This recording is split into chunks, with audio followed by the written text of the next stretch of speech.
الحمد لله رب العالمين والعاقبة للمتقين ولا عدوان إلا على الظالمين وأشهد أن لا إله إلا الله وحده لا شريك له ولي الصالحين وأشهد أن محمدا عبده ورسوله وصفيه من خلقه وخليله سيد الأولين والآخرين اللهم صل عليه وعلى آله وصحبه ومن اتبعهم بإحسان إلى يوم الدين أما بعد.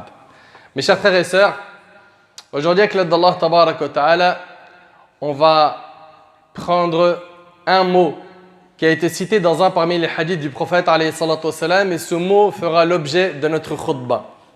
Ce mot c'est Ar-Ruwaybida.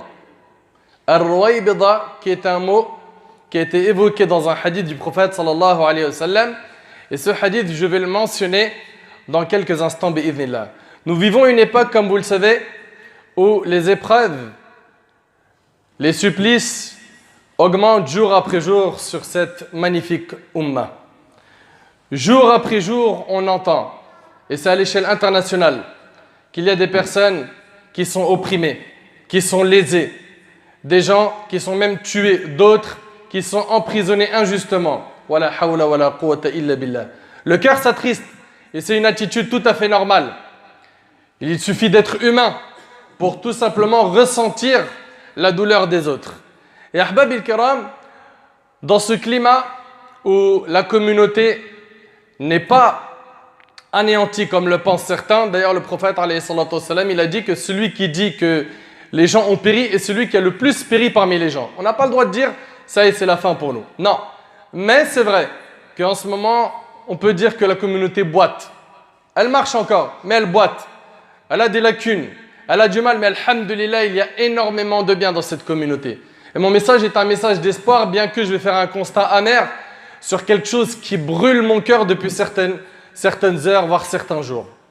Ce constat amer, c'est qu'aujourd'hui, on nous a placé des personnes pour prendre la parole à notre place qui ne sont pas aptes. Des personnes aujourd'hui qui sont soit dans des mosquées, soit dans des associations, soit même sur des plateaux TV, qui vont prendre la parole au nom de la Ummah et qui vont forcer le passage pour faire partie de nos représentants, alors qu'ils n'ont pas été choisis par les musulmans. Les musulmans n'en veulent pas et ils ne le considèrent pas crédible. Mais ces derniers forcent le passage. De la dictature. Enfin, ces personnes-là, malheureusement, sont mises en avant et on les présente comme des personnes réformatrices, des personnes éclairées et illuminées, des personnes qui vont pouvoir nous apporter les solutions à nos problèmes et mettre un cadre dans l'islam de France. C'est ce qu'on entend aujourd'hui, à moins que vous soyez déconnecté de l'actualité. Enfin, aujourd'hui, on entend cela, et qu'il y ait un cadre des musulmans, ou pour les musulmans en France, ça c'est normal. Un cadre pour les imams, un cadre pour les mosquées, un cadre pour le domaine associatif, un cadre sur les entrées et les sorties de l'argent, sur la gestion, etc. Oui, on sait que chez nous, il y a malheureusement certains, pour ne pas généraliser, qui ne sont pas encore bien compétents, pour être très juste, qui ne savent pas bien faire les choses, et il faut exactement mettre un cadre. Mais qui met ce cadre? Qui met ce cadre? Les musulmans. Comment ils font? Ils s'organisent entre eux. Ils n'ont pas besoin de quelqu'un de l'extérieur pour venir organiser ce qu'il y a chez eux. Alhamdulillah, aujourd'hui, dans notre génération, il y a assez de profils très compétents dans plusieurs domaines qui sont capables de faire des très grandes choses. Des très grandes choses. Et je vous le dis et je le répète, ce qui m'attriste, c'est que ces personnes inaptes, ces personnes viles, sont de plus en plus présentes à essayer de forcer le passage pour nous représenter. À croire, subhanallah, qu'on veut d'eux, ça c'est un. Deux, qu'on les trouve crédibles. Parce qu'il se pourrait, oui, que la communauté musulmane, et c'est pas il se pourrait, c'est un souhait. On a besoin aujourd'hui d'une vraie représentativité qui tient bien les rênes. Je ne crache pas sur les représentativités existantes. Alhamdulillah, certains parmi eux ont fait du mieux que possible, mais on n'est pas encore au niveau qu'on devrait atteindre. Et on le sait, ça, il y a unanimité dessus. Tous les musulmans sont conscients de cela. Mais, comme nous, on s'est tous mis en retrait, eh ben, la nature a horreur du vide. Personne n'a voulu s'avancer eh ben, les personnes qui ne sont pas qualifiées, voire qui ne sont pas aptes à tenir ces responsabilités, se sont retrouvées à se mettre en avant.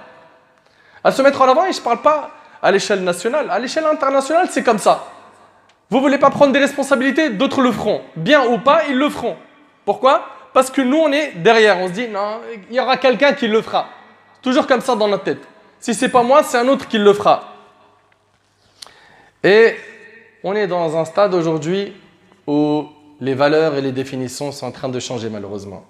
On accuse les honnêtes de trahison, les véridiques de menteurs. Et les menteurs et les traîtres, on les voit comme étant des personnes exemplaires, des personnes illuminées, éclairées, intelligentes, douées de clairvoyance, de raison. Et subhanallah, vous savez, ce qui nous manque, c'est juste de nous reconnecter avec les textes de notre religion. Tout ça, le prophète, alayhi salatu wassalam, il en a déjà parlé. Dans un hadith, ce hadith-là, c'est le hadith d'Abi Hurayra radiyallahu anhu. Il est rapporté par l'imam Ahmad et d'autres. Le prophète sallallahu alayhi wa sallam a dit, écoutez attentivement s'il vous plaît, viendront pour les gens des années trompeuses. Viendront pour les gens des années trompeuses, au cours desquelles le menteur sera déclaré véridique. Allahu Akbar. Il y a 1400 ans, le prophète alayhi sallam, il en parle. Au cours desquels le menteur sera déclaré véridique. L'homme véridique sera déclaré menteur. Regarde aujourd'hui les gens nobles, pieux, des imams, des chouyours, des personnes qui, alhamdoulilah, sont clean dans le domaine associatif ou autre. On les présente aujourd'hui comme étant, excusez-moi le terme, des pestes, des maladies à fuir. On vit ça. Viendront pour les gens des années trompeuses, au cours desquelles le menteur sera déclaré véridique. L'homme véridique sera déclaré menteur.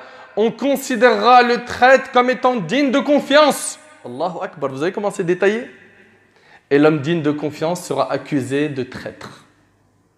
Et au cours desquelles, donc ces années trompeuses, Ar-Ruwaybida se prononcera. Je vous ai dit que le thème de cette khutba, c'est ce mot, Ar-Ruwaybida. Et là, ils ont dit au prophète sallam, qui est Ar-Ruwaybida? Qui sont Ar-Ruwaybida? Et là, pour vous la définition. Le prophète alayhi salatu wassalam répondit, l'homme vil, doté de peu de science. C'est quelqu'un qui n'est pas apte, c'est une personne inapte à tenir cette responsabilité. L'homme vil doté donc de peu de science qui se prononcera dans les affaires du peuple. C'est ce qu'on vit ou c'est pas ce qu'on vit? C'est ce qu'on vit. Aujourd'hui, on a des personnes qui prennent la parole, pas que sur les plateaux TV, dans les mosquées, dans des assos, etc. Et je ne généralise pas. Il y en a certains parmi eux qui ne sont pas aptes.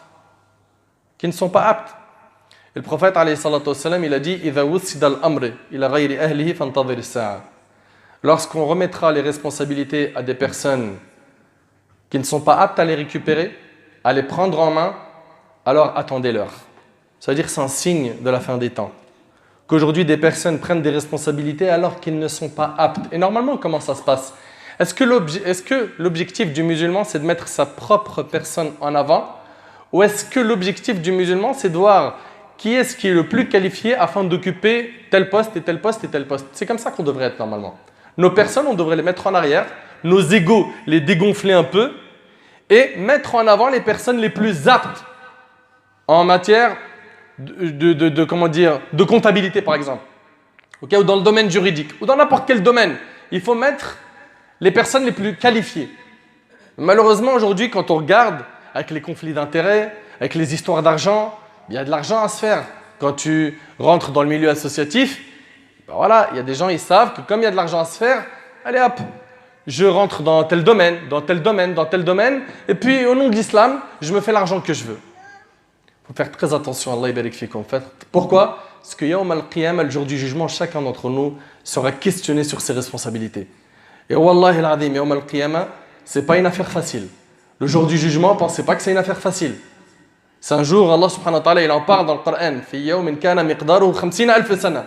C'est un jour qui dure 50 000 ans. Juste le jour du jugement. 50 000 ans. Il faut que chaque personne soit très soucieuse de la rencontre qu'elle aura avec Allah subhanahu wa ta'ala. Ahbab al-kiram. Ça, c'est pour ce qui est de Ar-Ruwaybida. Le prophète, alayhi salatu wassalam, nous l'a annoncé. Il nous l'a annoncé depuis très longtemps. depuis très longtemps que le véridique sera accusé de menteur. Le menteur, il est vu comme étant quelqu'un de véridique. Le traître comme quelqu'un d'honnête et l'honnête comme quelqu'un de traître. Subhanallah, on vit cela. Personne ne peut le nier. Ces Rouwaybida vont venir se présenter comme étant des réformateurs ou des gens qui cherchent à mettre de l'ordre là où il y a du désordre selon eux, alors que ce sont les personnes qui veulent le plus de mal à l'islam, malheureusement. Ce sont des personnes qui sont, éloignées, j'ai bien dit éloignées de la communauté et de ses intérêts. Ils sont là juste pour des intérêts mondains, briller un peu plus, avoir un bon poste, être rapproché d'un tel et un tel, avoir plus d'argent, plus de notoriété, de visibilité, etc. Et ils oublient que tout ça, ça disparaît dans ta tombe. Ce que tu emportes, c'est tes actions. Dans ta tombe, le prophète, alayhi salatu wassalam, il a dit 3 choses accompagnent le défunt après sa mort. Ses actions, son argent et sa famille.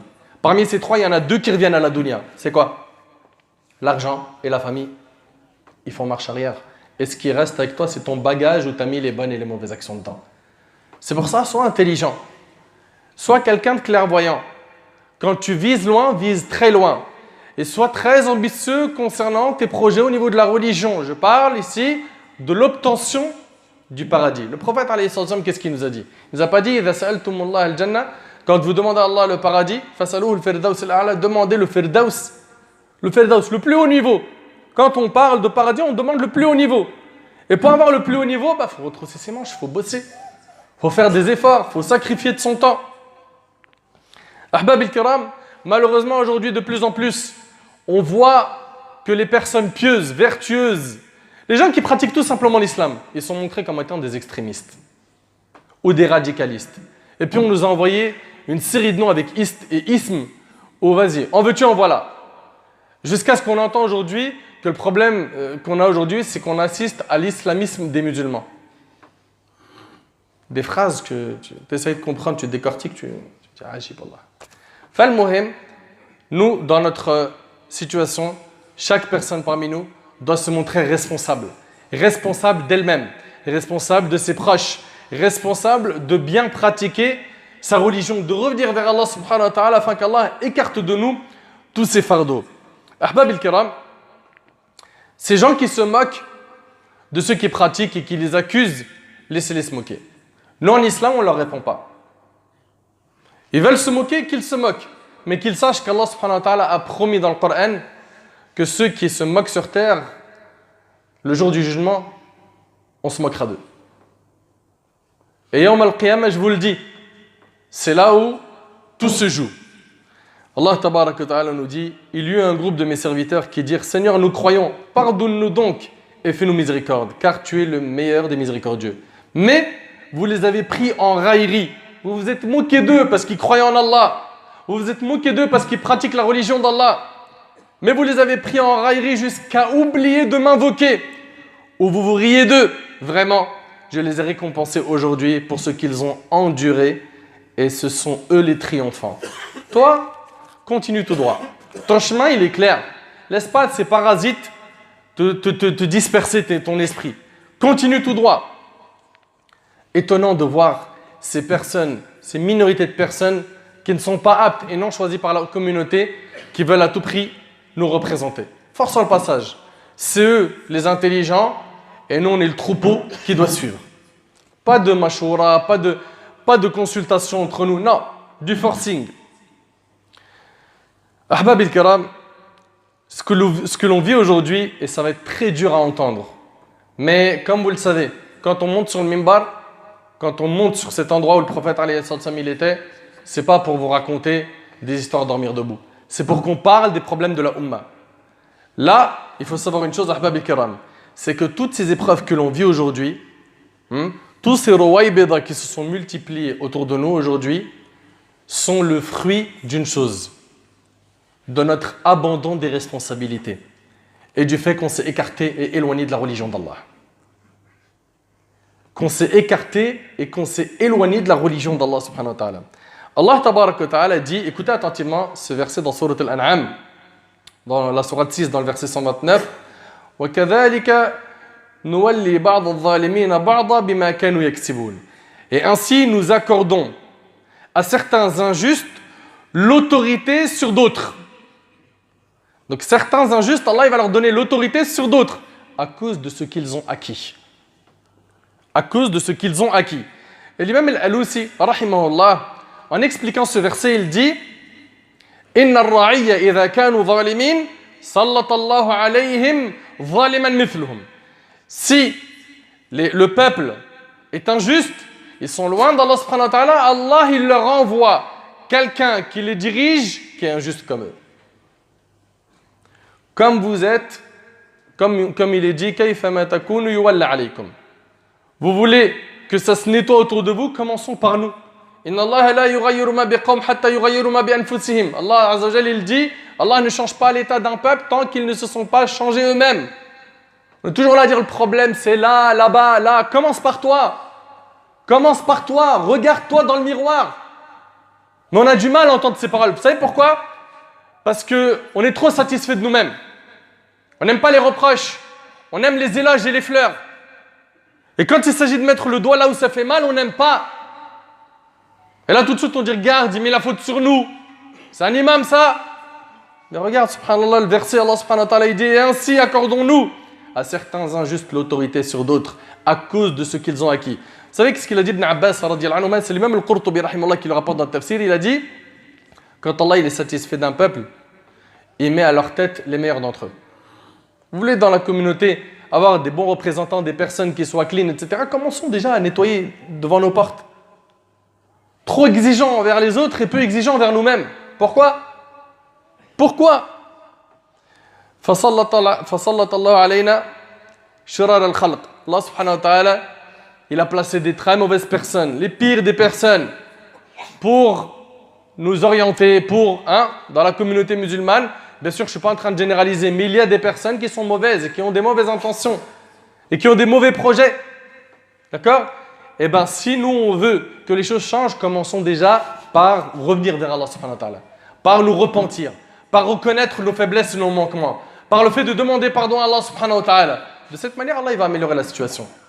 Toujours là à se dire, ouais, mais regarde, on aurait bien aimé avoir une instance qui ceci, cela. On aurait aimé avoir quelqu'un qui prend la parole pour nous, pour ceci, cela. Commence déjà par ta propre personne. D'accord? Commence par ta propre personne. Allah tabaraka wa ta'ala est juste. Ça, il faut le retenir. Allah ta'ala est juste. Et il faut savoir aussi une chose. C'est que ces épreuves que l'on vit ne sont que le fruit de nos péchés. Le fruit de nos péchés. Pour cela, qu'est-ce qu'il faut faire quand on a des péchés? Les combattre avec un repentir. Revenir vers Allah subhanahu wa ta'ala. Revenir vers Allah subhanahu wa ta'ala. Si on ne veut pas vivre l'étroitesse et la difficulté sur terre et qu'on veut se sentir épanoui, il faut revenir vers Allah tabaraka wa ta'ala. Allah subhanahu wa ta'ala, il nous a donné les clés. Il nous a dit dans le verset وَقَالَ رَبُّكُمْ ud'uni astajib lakum. Allah subhanahu wa ta'ala, il dit invoquez-moi, je vous répondrai. Et pour cela, il faut invoquer Allah. Invoquons Allah subhanahu wa ta'ala en nous plaignant à lui de ce qu'on est en train de vivre. Deuxièmement, de nous repentir sincèrement, de reconnaître nos erreurs, de les regretter, d'être déterminé à ne plus jamais les recommencer. Et surtout, de ne pas abandonner les bonnes actions qu'on a commencées. Qu'est-ce que ça me fend le cœur de voir aujourd'hui des frères et des sœurs, parce qu'ils vivent mal leur spiritualité ou parce qu'ils n'arrivent pas à trouver leur compte au niveau spirituel, ils vont abandonner la salat. Elle va retirer son hijab. Et aujourd'hui, on a malheureusement ce faible effet de mode, alhamdulillah, que ce n'est pas quelque chose qui est en grand nombre, mais ça reste quand même quelque chose de gravissime et qui se fend le cœur des personnes qui sont en train de, petit à petit, abandonner les ordres d'Allah subhanahu wa ta'ala. Dans quel bonheur souhaitez-vous être si vous vous éloignez du chemin d'Allah? Comment voulez-vous avoir le bonheur en vous écartant de ce qu'Allah subhanahu wa ta'ala a demandé? Le bien, tout le bien, il est dans ce qu'Allah subhanahu wa ta'ala a demandé. Le mal, tout le mal est dans ce qu'Allah subhanahu wa ta'ala a interdit. Donc mon frère ainsi que toi ma soeur, accroche-toi. Accroche-toi au dîn d'Allah tabaraka wa ta'ala. Suis le livre d'Allah, la sunna du prophète alayhi salam, même si tu te retrouves avec une minorité de gens. Plus important mon frère, c'est que tu restes sur ce chemin. Et ce, jusqu'à ta mort. Et vous savez mes frères, ainsi que vous mes soeurs, certains vont nous dire, oui mais c'est difficile de pratiquer sa religion en France ou ailleurs. Je peux entendre cela. Mais par contre, la récompense que vous allez avoir, elle est immense. Le prophète, alayhi salatu wassalam, dans le hadith rapporté par Tirmidhi, Abu Daoud ibn Majah, il dit qu'il va arriver une époque où il faudra patienter, où la personne qui pratiquera sa religion sera semblable à quelqu'un qui tient une braise de feu dans la main. T'imagines, tu tiens une braise de feu dans la main? C'est quelque chose de difficile, oui ou non? Eh bien, le prophète il dit qu'il va y avoir des périodes où celui qui tiendra sa religion, c'est comme s'il tenait une braise de feu. Et il dit, ceux qui parmi eux feront des bonnes actions auront la récompense de 50 hommes. 50 hommes, écoutez bien, qui font comme vos actions. Et dans une version, il a été dit au messager d'Allah, 50 hommes parmi nous ou parmi eux? Il a dit 50 hommes parmi vous. C'est-à-dire que quelqu'un qui tient bien sa religion dans des moments de trouble et de difficulté, il a la récompense de 50 compagnons. 50 compagnons. Vous imaginez, attention, je ne parle pas de les dépasser en mérite. Tu ne peux pas les dépasser en mérite. Il leur a suffi juste de rencontrer le prophète alayhi salam pour être au-dessus de nous. Ça, rien que par cela, ils sont bien au-dessus. Mais tu vas voir la récompense des sahaba radiyallahu anhum. Accroche-toi à ton dîn. Accroche-toi à la salat, même si les gens autour de toi ils sont en train de l'abandonner. Et au contraire, ramène les gens vers la salat. Accroche-toi, ma sœur, à ton hijab. Accroche-toi. Et vous allez entendre dans les prochains jours des gens vous dire, alors que c'est des avis majoritaires, ça fait 1400 ans qu'on entend que le hijab, il y a un ijma', il y a un consensus dessus, tous les savants de la communauté sont d'accord, ces avis majoritaires vont petit à petit être diffusés dans les réseaux sociaux et peut-être sur les plateaux TV par certains comme étant des avis minoritaires. Ah, attendez-vous à cela. Attendez-vous à ce que les gens viennent nous dire que le hajj, ça serait pas mal de ne pas le mettre dans le mois de Dhul Hijjah. Dhul Hijjah, il y a trop de monde. Allez, venez, on fait le hajj sur plusieurs mois. Mais le Nabi sallallahu alayhi wa sallam, il l'a fait dans ce mois-là et dans ces jours-là, le 9, on sait que c'est Arafat, le 10, c'est l'Eid, Tarwiyat, Tashriq. Comment tu veux changer ça? Attendez-vous à ce que des personnes... Nous, ce qui nous est demandé, c'est de nous accrocher à notre religion. Et pour nous accrocher à Allah, apprenez la religion. Apprenez-la. Aujourd'hui, n'importe qui monte sur le minbar, il dit n'importe quoi, il est écouté. Et l'imam al-Tahawi, rahimallah, il disait la science est écoutez bien, une richesse sans argent, un honneur sans tribu, un pouvoir sans homme. La science, tasallahu bil-ilm. Apprenez la science. Là, on est en début d'année. Il y en a certains qui vont s'inscrire, qui vont aller dans telle école et telle école. Pourquoi? Pour apprendre la religion d'Allah. Et d'autres, non. Et ça fait des années que ça dure. Jusqu'à quand? Apprends. Apprends pour pouvoir améliorer ta relation avec Allah subhanahu wa ta'ala. Mais non, on se contente de ce qu'on est. On est satisfait comme ça. Et puis, on dit toujours, khir min walou. Ou khir min fulan. Je suis mieux qu'un tel, en regardant toujours en bas. Non, toujours quand il s'agit de religion, on regarde là-haut. Sois très ambitieux et qu'Allah subhanahu wa ta'ala il nous ramène à la vérité, qu'Allah subhanahu wa ta'ala il raffermisse nos cœurs jusqu'à ce qu'on le rencontre. N'oubliez pas aussi que le prophète sallam dans les moments quand il faisait de dua, il disait, comme c'est rapporté par Anas, Aïcha radiyallahu anha, il disait souvent dans les invocations, Ya muqallib al-qulub thabbit qalbi ala dinik. Oh toi qui raffermis les cœurs, raffermis mon cœur sur ta religion. Enfin, multiplions cette invocation. Demandons à Allah qu'il nous augmente notre savoir, corrigeons notre comportement et prenons nous-mêmes des responsabilités. Si demain il y a une grande organisation qui se mobilise et qui fait du concret, du carré pour la communauté musulmane, soyez prêts à soutenir cette organisation. Soyez prêts, d'accord?